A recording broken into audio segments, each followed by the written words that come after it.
So today's video is my very first fall DIYs. So for this first project, I'm going to take these little signs that I got from the Dollar Tree. They all have different side designs. I have some left over from Halloween, and I just wanted to show you some of the different ones. This one specifically, I wanted to save some like this for a different project so that I could use that red gingham buffalo check kind of print on there, so I didn't want those to be covered up, so I broke out the ones that I had left over from Halloween, and I'm going to use those along with one that is out currently for the Thanksgiving time. So I'm just going to unwrap all of these, and the first thing that you want to do is align them all up, 2 facing down and 2 facing up.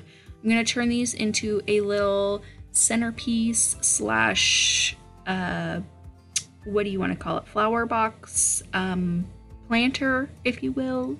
So that is what I'm doing with these. Now, a couple mistakes that I made that you want to look out for is I didn't get these lined up perfectly.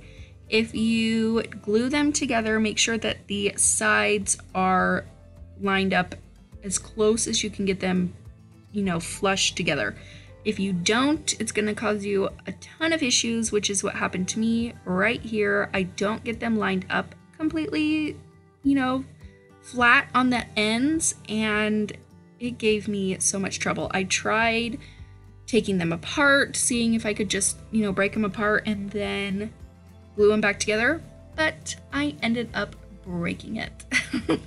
So I had to go and glue the 2 pieces back together, like I did right here. I was so annoyed, but that just sometimes what happens with projects.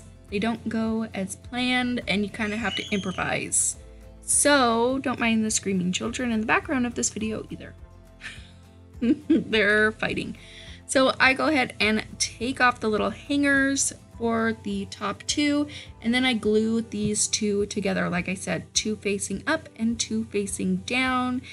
After I go ahead and get those glued down to each other, I take some I'm using hot glue. I take some scrapbook paper from Hobby Lobby, and I got these from the Farmhouse stack that you can get there, the little pack of Farmhouse scrapbook paper.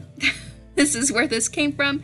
And I am just measuring it all out so that I can wrap it around signs. I wanted the faux shiplap wood look to it, so I'm just going to Mod Podge these down.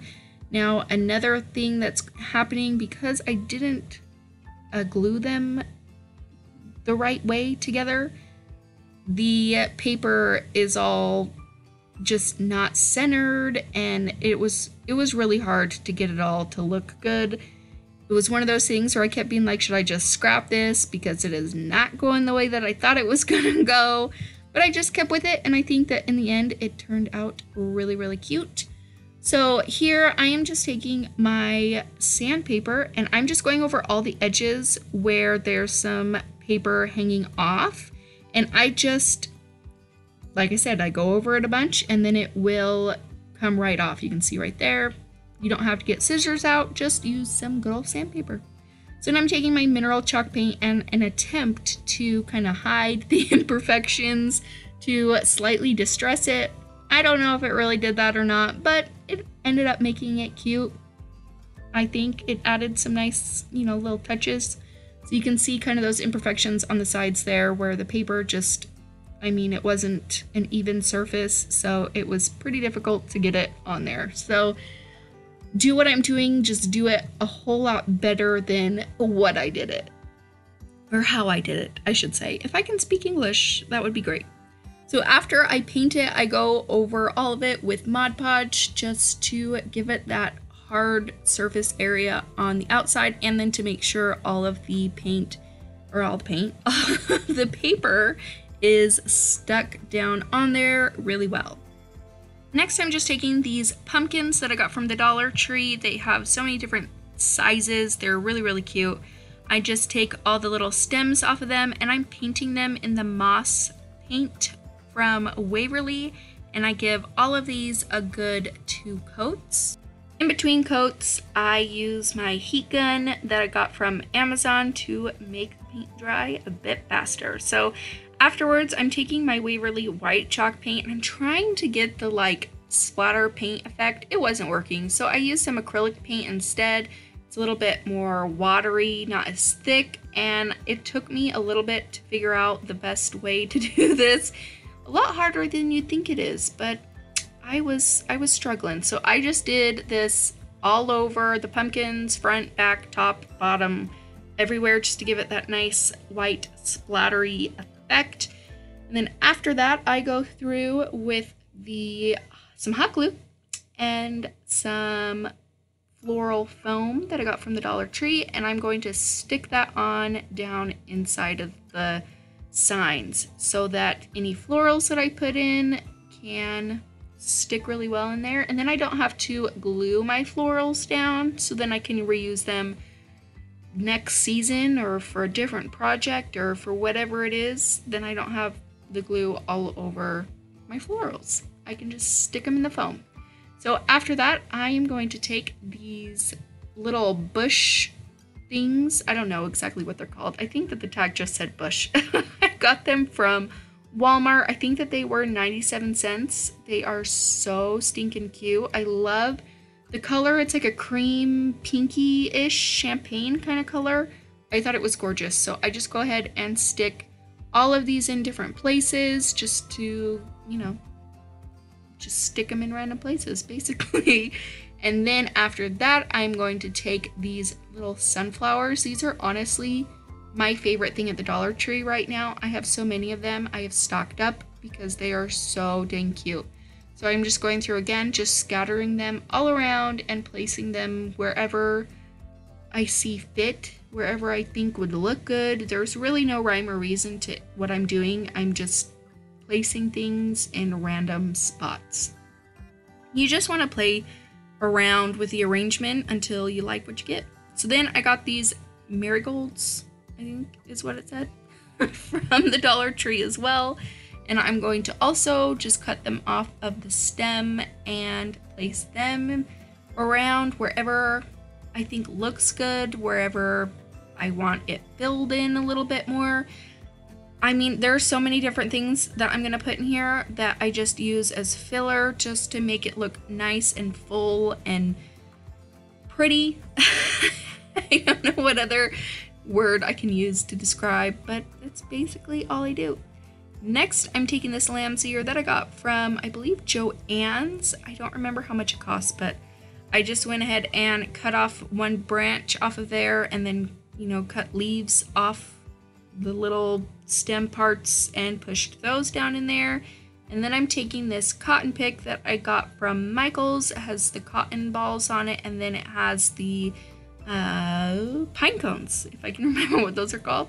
The pine cones in there as well. So this I think was like around $2 or so, but you can get cotton stems from the Dollar Tree as well. I would hurry and find them before they're gone because they are going pretty fast. So after I'm done doing that, I'm going to insert my pumpkins that I painted before. Like I said, I'm just placing them where I feel that they would look good, putting the stems back in there. Oh, one thing I did forget to mention because my camera did not film it. I did take the stems off and I did paint those in the truffle brown paint from Waverly just to give them a less plasticky, fake looking look. I feel like they look a whole lot higher end when they are painted. And then after I'm done doing that, I'm going to take this jute cord that I've also gotten from the Dollar Tree and I'm going to wrap it around my entire planter box 3 times. I'm going to tie a knot on the side. I wanted a way to kind of hide the seam of the paper on the side, so I am just making a jute bow by wrapping it around my pointer finger and my thumb, and then tying jute around in the center. And I've got this cute little bow all made, and I'm just going to hot glue it right to the side.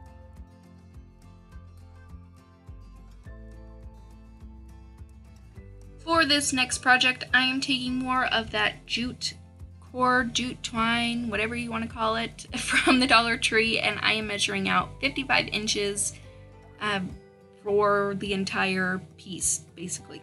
So I'm going to take these wood beads that I got from Amazon. I have 2 different sizes, and I am just making a pattern, big, small, and going until I have enough beads to cover that 55-inch string. And then I'm taking these little wooden leaves that I got from the Dollar Tree. I did not like the fact that there was a hole at the top of the leaf rather than the bottom. I wanted it to be on the bottom, so I did eventually have my husband drill a new hole in there for me, which was very, very helpful. So I am going and putting the beads on 3 different skewers. These are just wood skewers that you'd use for a barbecue or whatever. And this, I feel like, helps me paint so much better than just trying to hold the beads themselves and paint. So I'm just making, like I said, a pattern between the 3 different colors that I am going to paint my beads. So first I'm going to start off with the white from Waverly, the white Waverly chalk paint. I'm going to paint those ones, that skewer stick, all of the white shade, and then I'm going to move on to the other one of the other sticks, and I'm going to paint them in the mineral color from Waverly chalk paint. And like I said, when I put these on here, I just went in the pattern of big, small, and just made sure there was an even amount between each size of bead on each stick. Hopefully that makes sense. You can see what I'm doing. And then for the 3rd set, I am going to use the moss color from Waverly chalk paint, and I'm going to paint all of those. And then after I'm done with that, I'm going to take the leaf. You can see my husband drilled a hole, and then I filled the existing hole with wood filler. Super easy, it wasn't hard, and it didn't give us any trouble. So then I'm going to take my Waverly Antique Wax, and I'm going to use it as a stain to wax my leaf. I think it looks so pretty. It's just a very, I don't know, it makes your leaf look all wood and cute, and I really, really like it.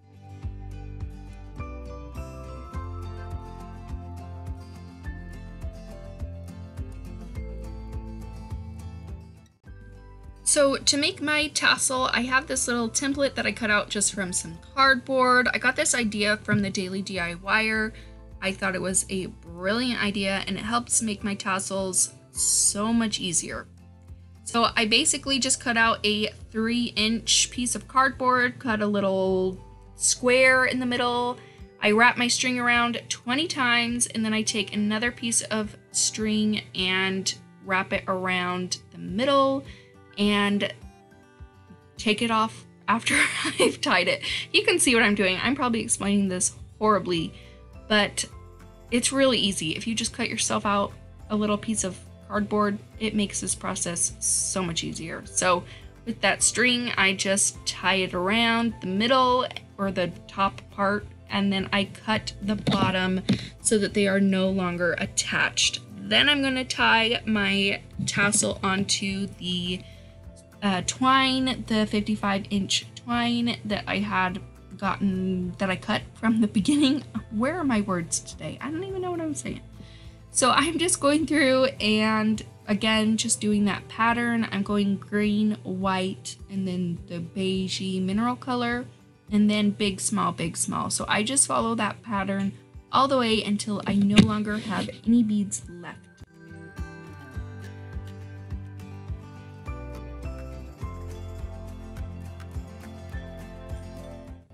And then after I'm done with that, I just go ahead and tie 3 knots onto the leaf just so that it does not come off of the twine. And that is it. Oh, one last step that I should have done before I even put the beads on the twine. I should have left them on the skewer. So again, learn from my mistakes. It would be so much easier to distress this with the sandpaper if it was left on the skewers.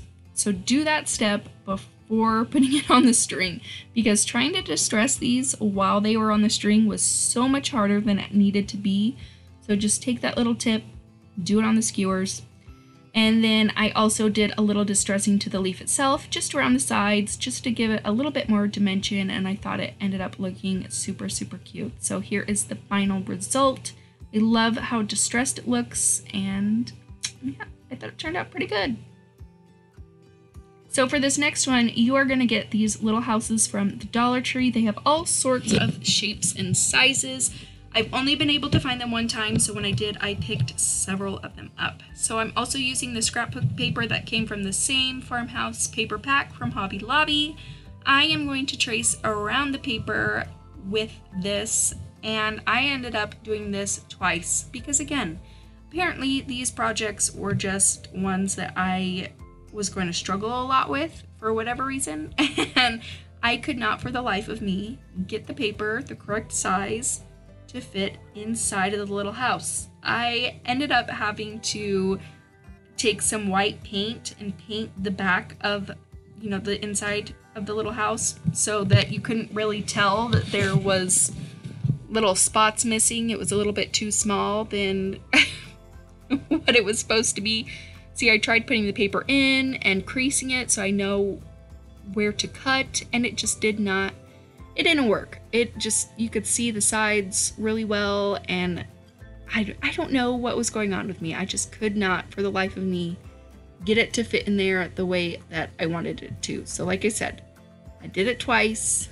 I am going to save that piece of paper for a different project because I think this scrapbook paper is so dang cute. So here I am again, trying it all over. If you have a better way of doing this, please, please, please let me know, because I could not get this paper to be the correct size.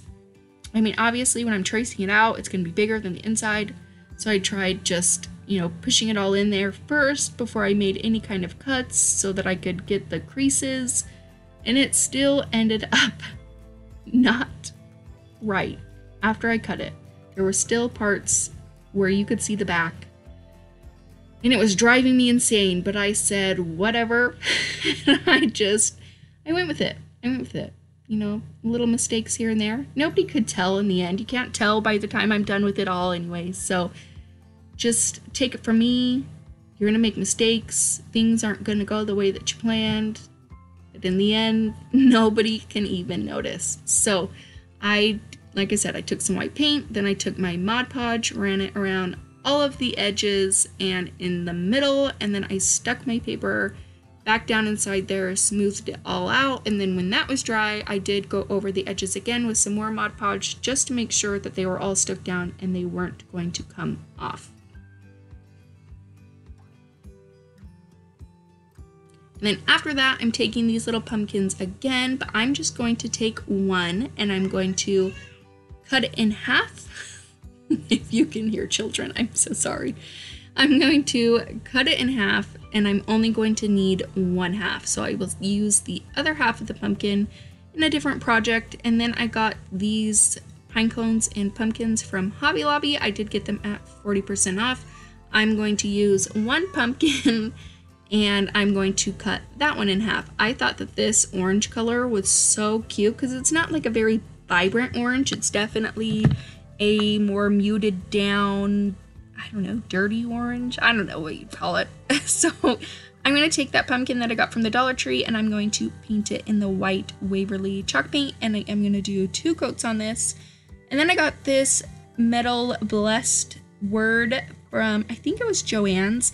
I did get these ones from Hobby Lobby that say thankful, grateful, blessed. They were $3.99, 40% off, and I was going to use those, but they ended up too big to go inside the little house. So I'm also going to paint the stem of that one pumpkin in the truffle paint, and then I took the metal wire that came on the white pumpkin and I painted that brown so that I could use it for the orange pumpkin stems. So I'm just gluing everything down, glued my blessed word down, gluing my pumpkins down, just using hot glue for it, nothing fancy, nothing special. And then I take the wire and I kind of twist it around and then I insert it into these smaller pumpkins. I thought that the little stems on there were so cute, and then I just added the other stem back to my white pumpkin. After that, I'm just taking my antique wax from Waverly, and I'm just adding a little bit of distressing around the sides, mostly to help cover up all the imperfections from trying to get that dang paper in there. So it hides it really well. And then I also add a little bit of distressing to the white pumpkin just to give it some dimension. And then I also do it to the orange pumpkins and to the outside of the little house. I thought it gave it a cute little touch. And then after this, I felt like it still needed something. I felt like it was just really plain. So I took apart these little, I don't know exactly what they're called. I got them from the Dollar Tree. So I took these, I cut them down into little pieces, and I stuck them in the corners of the house.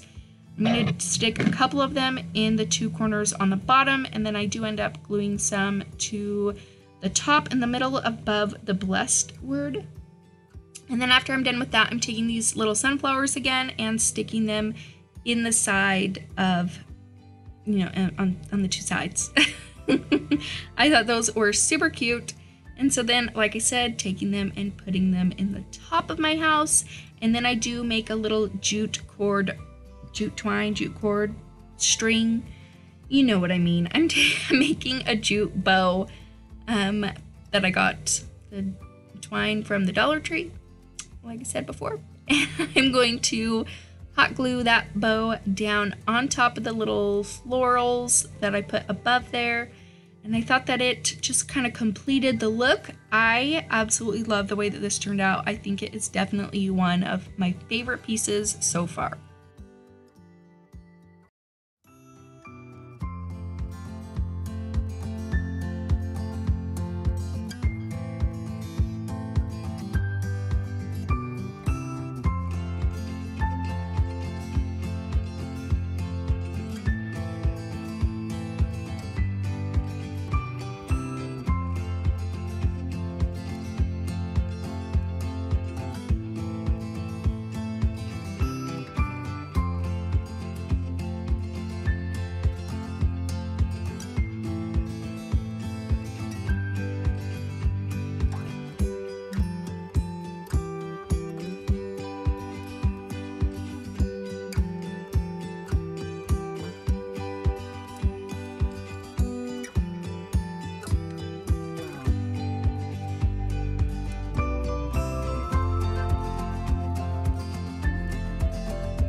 And that's it for this video, guys. Thank you so much for watching. Don't forget to subscribe before you leave, and I'll see you next time.